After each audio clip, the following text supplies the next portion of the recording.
یعنی زکات نکالنا ہم سب کے لیے فرض ہے.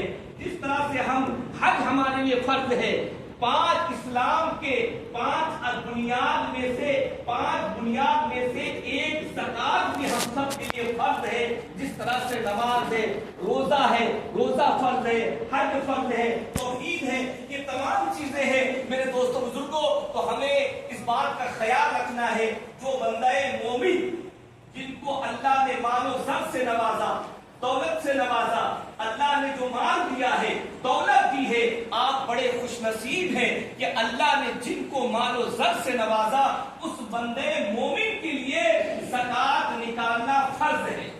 میں آپ کو مختصر باتوں میں سمجھانا چاہوں گا کہ زکات ہر ایک مالک نصاب کون ہے؟ مالک نصاب سے مراد وہ ہے جس کے پاس 52.5 تولہ چاندی 52.5 تولہ چاندی ہے. اگر چاندی نہیں ہے، آپ کے پاس چاندی نہیں ہے، اس کے مقابل آپ کے پاس مال ہے، بینک بیلنس ہے، مال و زر ہے، تجارت ہے، پراپرٹی ہے، اتنا ہے، لیکن آپ پہ زکات نکالنا فرض ہو گیا. اس بات کو خیال رکھیں. اور جو بندہ مومن کے پاس، جس مسلمان کے پاس، یعنی ان کے پاس 7.5 تولہ سونے کا مالک ہے.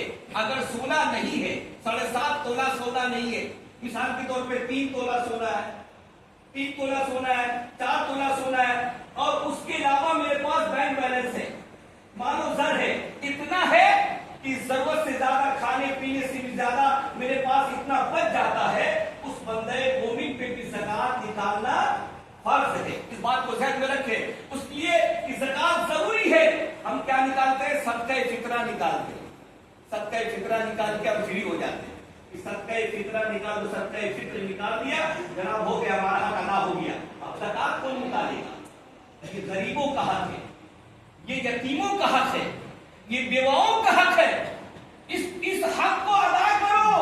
کل یہی آپ کے لیے یعنی عذاب بن کر، اژدہا بن کر، سانپ بن کر، عذاب بن کر قبر میں آپ کے لیے ڈسا جائے گا، اور یہی وبا بن جائے گا. یہی دولت آپ کے لیے عذاب بن کے یعنی اس طرح سے برسے گی میرے دوستوں بزرگوں. اسی لیے کہ یہ مال اللہ کے مال، اللہ کی دی ہوئی امانت سے یہ خیانت کیا. تو میرے دوستوں بزرگوں، آپ اللہ کی راہ میں، جن کو اللہ نے مالک نصاب بنایا ہے، اللہ کی راہ میں زکات و خیرات دے. یہ فرض ہے، یہ ضروری ہے. اس لیے کہ اگر بندہ، آج ہمارا معاشرہ یہ ہے کہ مسلمان اگر ڈھنگ سے زکات نکالے، ایمانداری سے زکات نکالے، قسم خدا کی غریب نہ رہے، غریبوں کو حق مل جائے. سب کو پہلے اپنے رشتہ داروں کو دیکھو، پہلے اپنے جو قریب ہے، یعنی آپ کا بھائی ہے، آپ کا رشتہ دار ہے، اگر واقعی میں محتاج ہے، زکات لینے کے حقدار ہے، اس کی بھی مدد کرے، اپنے رشتہ داروں کی بھی مدد کرے، اہل و عیال کی مدد کرے، جو ضرورت مند ان کی مدد کرے. اور مدرسے ہیں جس میں غریب یتیم بچے پڑھتے بھی ہیں، اسی اخراجات سے علم کی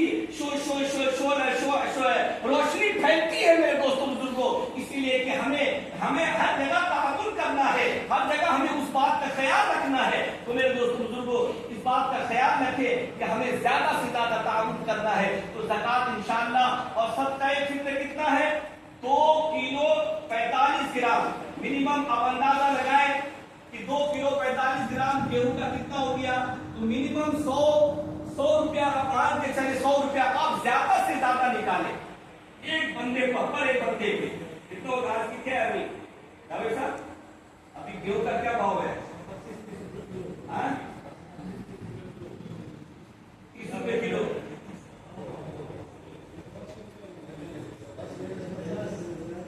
نکال دیں، کم نہیں ہونا چاہیے. اور غالباً 100 روپیہ پر ایک بندے پہ آپ کم سے کوئی ہے، آپ سے کوئی نہیں ہے. اب زیادہ نکالے تو کوئی حرج نہیں ہے. تو اس بات کا خیال رکھیں. اور جو بندہ مومن زکات ہے، زکات ناپ توڑ کے نکالے. آپ کا زکات کتنا ہے؟ اگر 1 لاکھ ہے تو 2500 نکالنا ہے. 1 لاکھ پہ 2500. اس بات کا خیال رکھیں. 1 لاکھ اگر آپ کی زکات 1 لاکھ پہ نکالیں گے، اسی حساب سے آپ جوڑ لیں. 10